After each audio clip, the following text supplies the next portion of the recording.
चलो, तो गुणाकार अथवा भागाकारनी त्रुटि એટલે કે કોઈપણ બે રાશિઓ વચ્ચે ગુણાકાર કે ભાગાકાર હોય તો એની ત્રુટિ ઉપર કેવી અસર થાય છે એ જોઈએ છે। તો એના માટે આપણે બે રાશિઓ લઈએ એ અને બી। બે કરતાં વધારે પણ હોઈ શકે, પણ આપણે સમજવા માટે બે ભૌતિક રાશિ લઈએ। એકનું નામ એ છે, બીજાનું નામ બી। ચલો, એને ત્રુટિ સાથે કેવી રીતે દર્શાવાય? તો હવે દરેકને આવડી ગયું હશે, a plus or minus delta A. B ને ત્રુટિ સાથે કેવી રીતે દર્શાવાય? b plus or minus delta B. આ મૂલ્ય દર્શાવે અને આ એમને નિરપેક્ષ ત્રુટિ દર્શાવે, બરાબર। ચલો, તો અહીંયા આપણે ગુણાકાર જોઈએ તો પરિણામ z હોય તો ગુણાકારમાં શું લખાય? z બરાબર a ઇન્ટુ બી। સરવાળો હોય તો કાલે આપણે લખ્યું હતું z બરાબર a પ્લસ બી। બાદબાકી હોય તો z બરાબર a માઇનસ બી। ગુણાકાર હોય તો z બરાબર a ઇન્ટુ બી। ચલો, અહીંયા ત્રુટિ સાથે દર્શાવીએ તો z ને ત્રુટિ સાથે શું લખાય? z plus or minus delta z બરાબર a ને a plus or minus delta A into B ને b plus or minus delta B. જુઓ, મેં ત્રુટિ સાથે ત્રણે ત્રણની કિંમત મૂકી છે, બરાબર ને? ત્રુટિ સાથે આપણે a બી અને z ની કિંમતો મૂકેલી છે। હવે આપણે જાણીએ એ પ્રમાણે અહીંયા વચ્ચે ગુણાકાર છે એટલે શું કરવાનો આવે? ગુણાકાર। ભાઈ, ગુણાકારનો નિયમ તમે ધોરણ 8-9માં ભણેલા છો, ફરીથી એક વખત સમજાવી દો। x plus y into a plus B હોય તો આનો ગુણાકાર કેવી રીતે કરતા? તો કે પહેલા x નો વારો, x a સાથે ગુણાય, b સાથે ગુણાય, પછી y નો વારો, y a સાથે ગુણાય, પછી b સાથે ગુણાય, એટલે 4 સ્ટેપ આવે। ચલો, કયા આવશે? તો કે જુઓ, પહેલા x ઇન્ટુ a એટલે શું આવે? x a, બરાબર। चलो, x plus y a plus b तो x इंटू a એટલે શું આવે? x a પ્લસ x નો b સાથે વારો એટલે શું આવે? x b। હવે y નો વારો આવે તો પ્લસ y ઇન્ટુ a એટલે y a, પછી b નો વારો એટલે y b। આવડે ને? આવો સાદો ગુણાકાર તમે 8માં 9માં ભણતા હતા, બસ એ જ સાદો ગુણાકાર અહીંયા કરવાનો છે। થોડું આ બાજુ લખો। જુઓ, પહેલા આપણે a નો વારો લઈએ। a કોની સાથે ગુણાશે? b સાથે અને ડેલ્ટા b સાથે। ચલો, પહેલા a નો b સાથે ગુણાકાર શું થશે? ab। આવડે ને? બહુ સહેલું છે। ચલો, પછી a નો डेल्टा बी साथे तो प्लस और माइनस है એટલે plus or minus a delta b plus or minus और डेल्टा a નો વારો એ b સાથે ગુણાશે તો શું લખાય? Delta a into b। પણ આપણે મોટાને પહેલા લખીએ તો b डेल्टा a બરાબર plus or minus delta a into delta B. समझा पड़ी? आ सामान्य गुणाकार जेवो ज गुणाकार है, कोई फरक नहीं। चलो, गुणाकार कर दीधा पछी आपणे आनी अंदर સાપેક્ષ ત્રુટિ લેવી પડે. તો તેથી સમગ્ર સમીકરણને z વડે ભાગતા, આ સમીકરણને z વડે ભાગી દઈએ. z બરાબર ab છે, તો z વડે ભાગીએ તો અહીંયા શું થશે? z upon z plus or minus delta z upon z is equal two ab upon z. પણ z ની જગ્યાએ હું ab લખી શકું, તો અહીંયા આપણે લખીએ ab plus or minus A delta B છે, એને શેના વડે આપણે ભાગીએ છીએ? z, એટલે કે ab વડે. ચલો એવું ને એવું plus or minus B delta A છે, જેને શેના વડે ભાગીએ? ab વડે. Plus or minus delta A delta B, જેને શેના વડે ભાગીએ? ab વડે. જો સમીકરણને આપણે આખા સમીકરણને z વડે ભાગ્યું છે, તો ઘણા કહેશે સાહેબ અહીંયા કેમ ab લખ્યું? કારણ કે z બરાબર શું આપેલું છે? ab. તો z લખો કો ab લખો, બંને એક જ થાય. તેથી z upon z plus or minus delta z upon z is equal two ab upon ab plus or minus a delta b upon ab plus or minus b delta a upon ab plus or minus delta a delta b ના છેદમાં ab. Clear? Okay. અહીંયા જુઓ z cancel થશે, ઉપર નીચે એક સરખું step હોય તો એ ઉડી જાય. એવી જ રીતના ab ઉડી જશે, અહીંયા a ઉડી જશે. જુઓ b ના ઉડાડતા, ઘણા b ઉડાડીને ડેલ્ટા બાકી રાખે. ભાઈ ડેલ્ટા બી એટલે બી નો એક નાનો ભાગ. હવે એ નાના ભાગમાંથી તમે બી ઉડાડી દો તો ખાલી ડેલ્ટા બાકી રહે. એટલે યાદ રાખજો, ડેલ્ટા બી અને બી હોય તો એમાંથી બી નહીં ઉડે. બરાબર ને? ઓકે ચલો. એવો અહીંયા જુઓ બી ડેલ્ટા એ અને એ બી, તેમાં કોણ ઉડશે? બી ઉડશે. એ નહીં ઉડે ને? હા, જોજો પાછા, ઉડાડી ના દેતા. હા, તો શું બાકી રહેશે? અહીંયા 1, કારણ કે ઉડી ગયા એટલે એક બાકી રહ્યો. Plus or minus delta z upon z is equal two, અહીંયા પણ એ ઉડી ગયા એટલે 1 પ્લસ ઓર માઇનસ અહીંયા શું બાકી છે? ડેલ્ટા બી ના છેદમાં બી. અહીંયા શું બાકી છે? Plus or minus delta A ના છેદમાં A plus or minus delta A upon A into delta B upon B. કારણ કે ત્યાં કશું ઉઠશે નહીં. હવે જુઓ સામે સરખું હોય તો એ ઉડી જાય, તો 1 1 ઉડી જશે. બીજા નંબરમાં ડેલ્ટા એ અપોન એ અને ડેલ્ટા બી અપોન બી, આ ભાગ કેવા છે? સૂક્ષ્મ. તો સૂક્ષ્મ ગુણ્યા સૂક્ષ્મ એટલે અતિ સૂક્ષ્મ. ભાઈ સૂક્ષ્મ ગુણ્યા સૂક્ષ્મ એટલે અતિ સૂક્ષ્મ, જેને આવું ગણી શકીએ. કારણ કે 0.1 ગુણ્યા 0.1 તો જવાબ શું આવે? 0.01. ચલો 0.01 ગુણ્યા 0.01 તો જવાબ શું આવે? 0.001. એટલે સૂક્ષ્મ ગુણ્યા સૂક્ષ્મ કરશો તો એ અતિ સૂક્ષ્મ આવે, અને અતિ સૂક્ષ્મને અવગણી દેવાનું. તો આ પદ અવગણી દેશું, આને અવગણતા. તો હવે શું બાકી રહેશે? તો કે plus or minus delta z upon z plus or minus delta B upon B plus or minus delta A upon એ.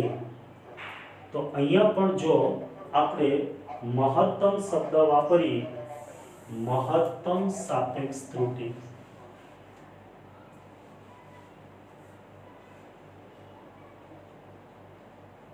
મહત્તમ સાપેક્ષ ત્રુટિ. તો શું મહત્તમ એટલે હંમેશા પ્લસ, ત્રણે ત્રણનો પ્લસ આવે એટલે શું આવે? ઝેડમાં સાપેક્ષ ત્રુટિ delta Z upon Z is equal to delta A upon A plus delta B upon B. તો આ આવી ગયો આપણો જવાબ. જુઓ, ગુણાકાર હોય કે ભાગાકાર એટલે કે a અપોન b હોય તો પણ આ જ જવાબ આવશે. તો સરવાળા બાદબાકીમાં દરેક અવલોકનની નિરપેક્ષ ત્રુટિનો સરવાળો, જ્યારે ગુણાકાર ભાગાકારમાં દરેક અવલોકનની સાપેક્ષ ત્રુટિનો સરવાળો. બહુ સિમ્પલી યાદ રહી જાય. ફરીથી બોલું, સરવાળા બાદબાકીમાં દરેક અવલોકનની નિરપેક્ષ ત્રુટિનો સરવાળો, જ્યારે ગુણાકાર ભાગાકારમાં દરેક અવલોકનની સાપેક્ષ ત્રુટિનો સરવાળો. જુઓ, અવલોકન છે a અને b, એની સાપેક્ષ ત્રુટિ એટલે delta a upon a, b ની સાપેક્ષ ત્રુટિ એટલે ડેલ્ટા b અપોન b. તો પરિણામમાં કેટલી ત્રુટિ આવી? તો કે બંનેની સાપેક્ષ ત્રુટિના સરવાળા જેટલી. સમજા પડે છે? તો a ગુણ્યા b હોય તો પણ આ જ જવાબ આવશે, a ભાગ્યા b હોય તો પણ આ જ જવાબ આવશે. ક્લિયર? ચલો, આના ઉપરથી એક નાનો પોઈન્ટ જોઈએ, ઘાતવાળા પદમાં ઉદ્ભવતી ત્રુટિ, અને પછી આ ત્રણેયના દાખલાઓ ગણીએ. ગુણાકાર, ભાગાકાર અને ઘાતવાળા પદમાં ઉદ્ભવતી ત્રુટિ. તો આને એક સ્ક્રીનશોટ લઈ લેજો. ઓકે,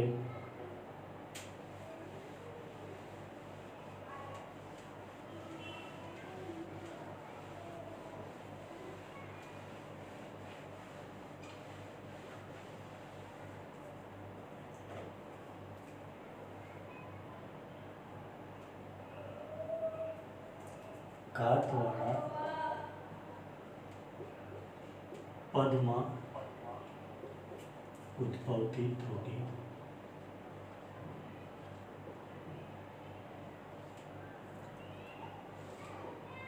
તો જો કોઈ પણ રાશિની ઘાત હોય તો એની ત્રુટિ ઉપર શું અસર થાય એ જોવું છે.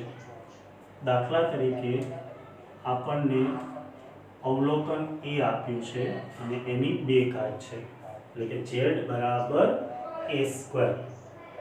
જુઓ, અહીંયા રાશિ કઈ છે? a, એની ઘાત કેટલી છે? 2. તો ત્રુટિમાં શું અસર થાય એ આપણે જોયું છે.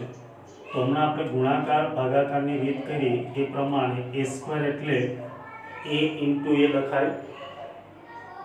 હવે a ઇન્ટુ a લખો એટલે ગુણાકારનો નિયમ લાગુ પડે.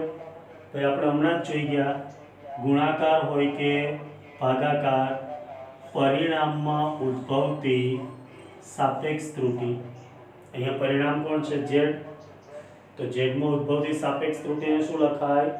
ડેલ્ટા z અપોન z બરાબર દરેક અવલોકનમાં ઉદ્ભવતી સાપેક્ષ ત્રુટિનો સરવાળો. તો દેખો, અહીંયા પહેલું અવલોકન a છે તો a માં ઉદ્ભવતી સાપેક્ષ ત્રુટિ એટલે delta a upon a plus b ની જગ્યાએ a છે તો પાછું ડેલ્ટા a અપોન a. સમજા પડી? તો delta a upon a plus delta a upon a, તો એને શું કહેવાય? 2 ડેલ્ટા a અપોન a. તો ડેલ્ટા z અપોન z બરાબર શું આવે છે? 2 ડેલ્ટા a અપોન a. તો બહુ સહેલું થઈ જશે, જે ઘાત છે ને એ આગળ આવી જશે. ત્રુટિની અંદર ઘાત છે એ આગળ આવી જશે. તો જેમ ઘાત વધુ એમ ત્રુટિ વધુ.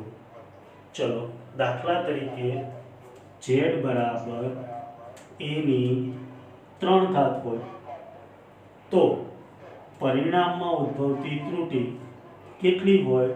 તો કે ડેલ્ટા ઝેડ અપોન ઝેડ બરાબર જેટલી ઘાત હોય એ આગળ આવી જાય, તો 3 ડેલ્ટા એ અપોન એ.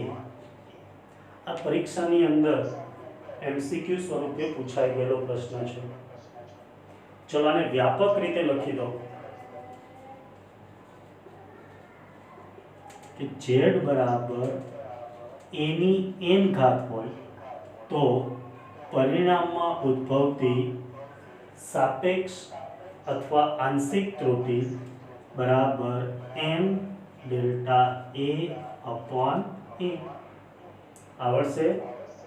તો જુઓ જી ની અંદર અને નીટની અંદર આને આધારિત ઘણા બધા પ્રશ્નો પૂછવામાં આવે છે, તમારે દાખલા પણ આપેલા છે. તો આપણને ગુણાકાર ભાગાકાર અને ઘાતવાળા પદમાં ઉદ્ભવતી ત્રુટી છે એનો કન્સેપ્ટ ક્લિયર થઈ ગયો, બરાબર. તો ચલો એક બે પ્રશ્ન પૂછીએ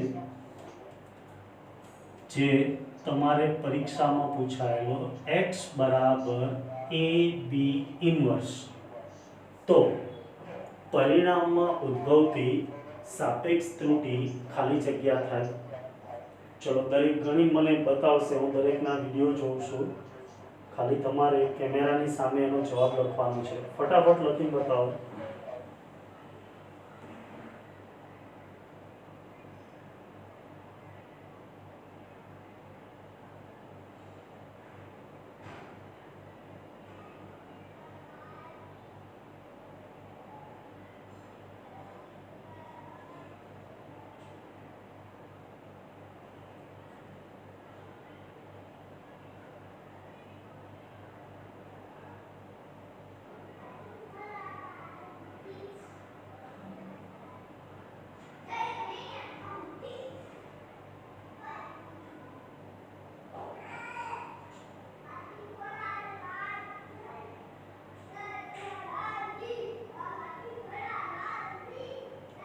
ચલો ઘણા બધાના વિડીયો ઓન નથી, વિડીયો ઓન કરી દો દરેક.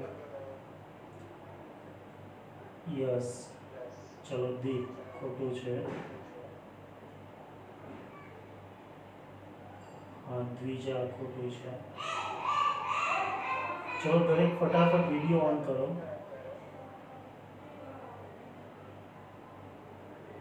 ઓકે, કેમેરાની સામે રાખજો.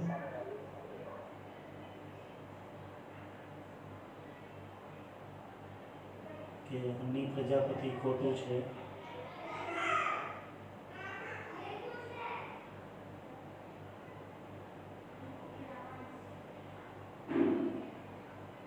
ચલો માધવી ખોટું છે.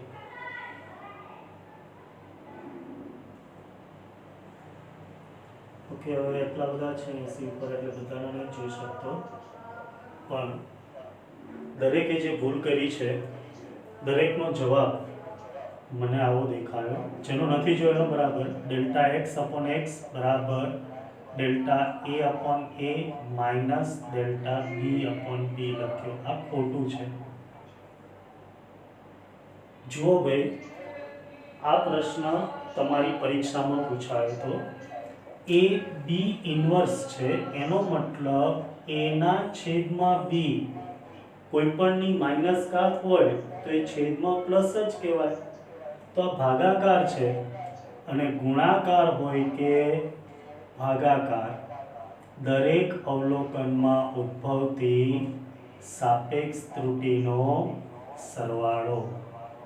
તેથી ડેલ્ટા એક્સ અપોન એક્સ બરાબર delta A upon A plus delta B upon બી.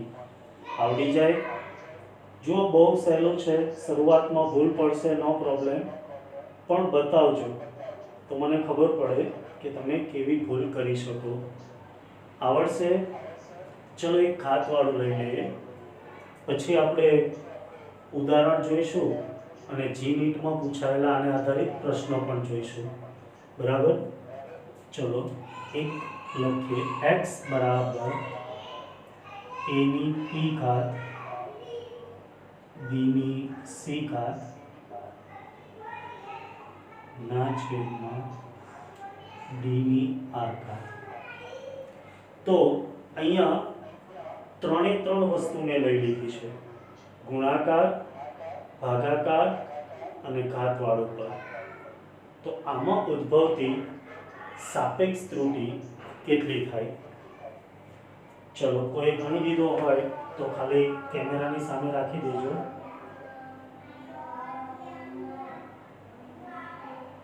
હા, શ્રેયા ચૌધરી.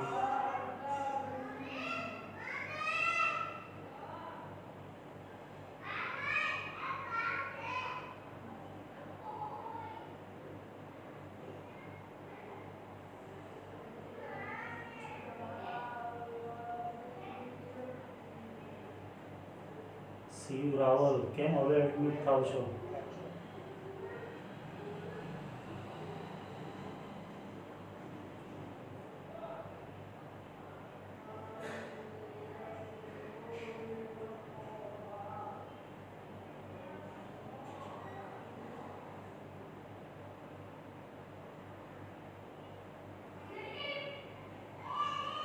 ઓકે, ચલો જુઓ, આ પરિણામ છે. પરિણામમાં ઉદ્ભવતી સાપેક્ષ ત્રુટિ એટલે ડેલ્ટા એક્સ અપોન એક્સ.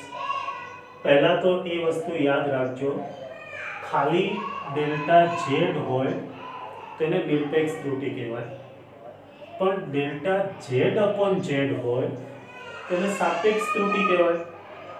બરાબર ને? તો અહીંયા પરિણામ x છે, તો x માં ઉદ્ભવતી સાપેક્ષ ત્રુટિ બરાબર, ચલો પહેલો વારો કોનો આવશે? a ની p ઘાત. તો અહીંયા ઘાતવાળા પદની ત્રુટિ આવે, જે ઘાત હોય એ આગળ આવી જાય. તો ઘાત કોણ છે? p, તો p આગળ આવશે. a માં ઉદ્ભવતી સાપેક્ષ ત્રુટિ એટલે ડેલ્ટા a અપોન a, હંમેશા સરવાળો, તો એ ગુણાકાર હોય કે ભાગાકાર, હંમેશા સરવાળો. ચલો, b ની c ઘાત, ઘાત હોય આગળ આવી જાય તો c આગળ આવશે. b છે તો b માં ઉદ્ભવતી સાપેક્ષ ત્રુટિ ડેલ્ટા b અપોન b. હવે વચ્ચે ભાગાકાર છે તો શું આવશે? સરવાળો કે બાદબાકી? હા, મોટા ભાગના જવાબ આપશે બાદબાકી, પણ આવશે શું? સરવાળો. યસ. તો પ્લસ ઘાત કેટલી છે? r, તો r આગળ આવી જશે. અહીંયા નહીં દેખાય તો અહીંયા લખો r. b માં ઉદ્ભવતી સાપેક્ષ ત્રુટિ એટલે ડેલ્ટા t અપોન d. બરાબર? આવડી જશે? ઓકે, ચલો હજી એક પ્રેક્ટિસ કરી લો. આનો એક ફોટો લઈ લેજો. ઓકે, દરેક ટાઈમ ઓછો છે એટલે ફટાફટ મને લખીને બતાવી દેજો. z બરાબર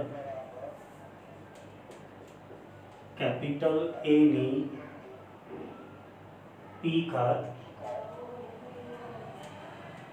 b ની q ઘાત ના છેદમાં c ની r ઘાત. ચલો, આના પરિણામમાં ઉદ્ભવતી મહત્તમ સાપેક્ષ ત્રુટિ મેળવી બતાવો.